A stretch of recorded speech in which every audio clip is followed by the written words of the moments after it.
आज का जो हमारा प्रैक्टिकल है, start and run series motor using 2 point starter.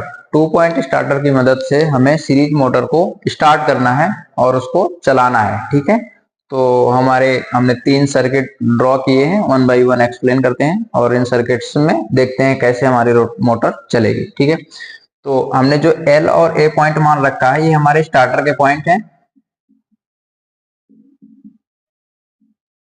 हमारा 2 पॉइंट का स्टार्टर है, तो हमारे दो ये पॉइंट्स हैं, एक होता है एल और एक होता है ए। एल का मतलब होता है लाइन जहां से हम पॉजिटिव सप्लाई देंगे, और ए का मतलब होता है आपका आर्मेचर या फील्ड वाइंडिंग का कनेक्शन जो हम सीरीज मोटर में देंगे, ये ए वाले पॉइंट से हम कनेक्ट करेंगे। ठीक है, तो अभी हम देखते हैं, यहाँ पे हमारी आईसीडीपी स्विच है।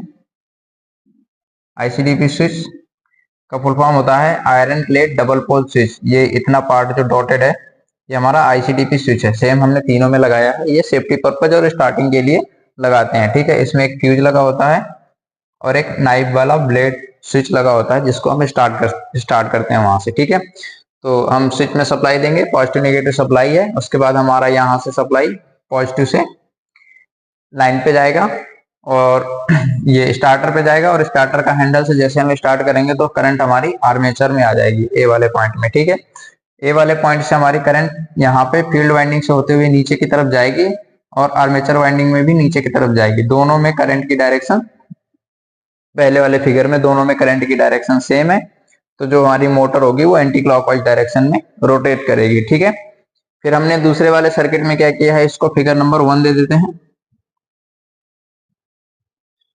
फिर हमने अगले वाले फिगर में क्या किया है कि हमने इसमें सीरीज फील्ड वाइंडिंग के पॉइंट को चेंज कर दिया है। जो भी हम परिवर्तन करेंगे तो इस फिगर के सापेक्ष परिवर्तन करेंगे।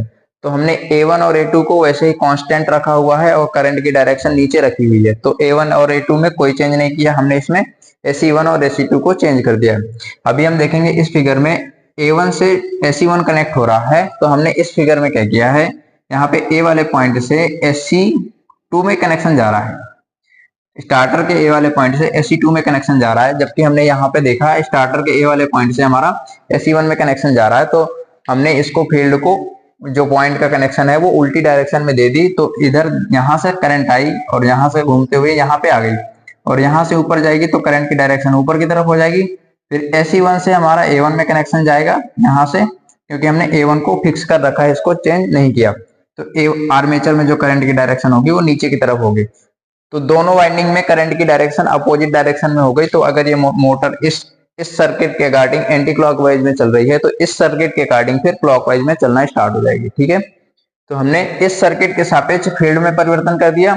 अगले वाले फिगर में हमने क्या किया है, फील्ड को हमने वैसे ही कांस्टेंट रखा हुआ है, क्योंकि देखो यहाँ से फील्ड की डायरेक्शन नीचे की ही है और यहाँ पे भी फील्ड में करंट की डायरेक्शन नीचे ही है, तो हमने फील्ड को चेंज नहीं किया। इसमें हमने आर्मेचर को चेंज किया है।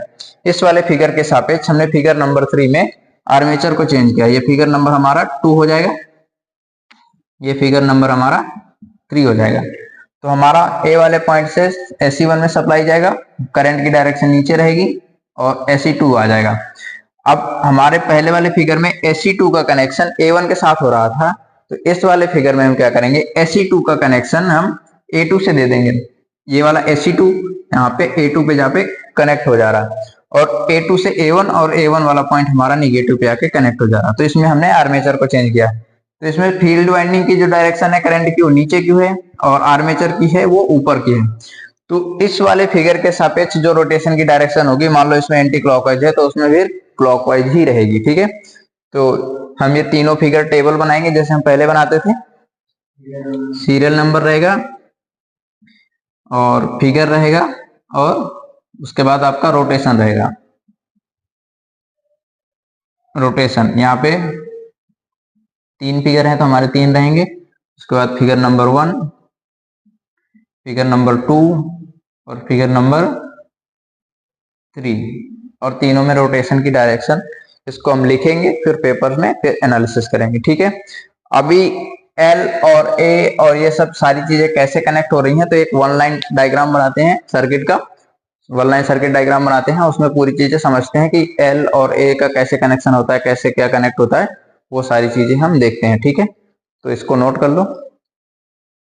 तो अब हम ऑनलाइन डायग्राम को समझते हैं कि कैसा हमारा सारे पॉइंट मोटर में कनेक्ट होते हैं। तो सबसे पहले हमारी एक पॉजिटिव सप्लाई रहेगी जो हमारे एल वाले पॉइंट में आके कनेक्ट होती है। ठीक है, ये हमारा स्टार्टर में हमने देखा था ना एल और ए पॉइंट, तो एल वाले पॉइंट में आके कनेक्ट होती है। फिर एल वाले पॉइंट से हमारे कुछ एक्सटर्नल रेजिस्टेंस होते हैं जो उसी के सीरीज में कनेक्ट होते हैं, और एक्सटर्नल रेजिस्टेंस के आगे हमारा होता है एक एनबीसी कॉइल होती है, नो वोल्ट कॉइल। तो नो वोल्ट कॉइल होती है, पतले वायर के बहुत ज्यादा टर्न लगे होते हैं, तो कुछ नो वोल्ट कॉइल ऐसी होती है, इसको हम डॉटेड करके दिखा देते हैं। ये हमारी है एनबीसी नो वोल्ट कॉइल जो सीरीज में कनेक्ट होती है, और उसके आगे जो टर्मिनल हमारा होता है वो ए होता है। जैसे हमने एल और ए देखा था ना, तो एल और ए पॉइंट के बीच में कुछ हमारा इस प्रकार का कनेक्शन होता है जिसमें ये एक्सटर्नल रेजिस्टेंस होते हैं।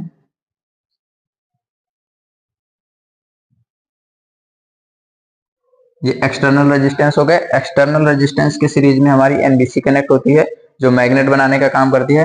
फिर ए वाले पॉइंट से हमारी फील्ड वाइंडिंग कनेक्ट होती है। ठीक है, ये हमारा AC1 पॉइंट हो गया और ये हमारा AC2 पॉइंट हो गया। ठीक है, फिर AC2 से हमारा A1 कनेक्ट होता है, ये हमारा आर्मेचर का A1 पॉइंट हो गया और ये हमारा A2 पॉइंट हो गया। और A2 वाला पॉइंट हमारा मेन सप्लाई के निगेटिव वाले पॉइंट से कनेक्ट हो जाता है। ये हमारा 230 वोल्ट का, अगर हम वन लाइन डायग्राम में देखें मोटर का कनेक्शन पूरा, तो स्टार्टर के अंदर ये होते हैं, एक एक्सटर्नल रेजिस्टेंस होता है, एक एनबीसी होती है, जो 2 पॉइंट में इस प्रकार कनेक्शन होते हैं। उसके बाद हमारी फील्ड वाइंडिंग और आर्मेचर वाइंडिंग कुछ इस प्रकार कनेक्शन होता है।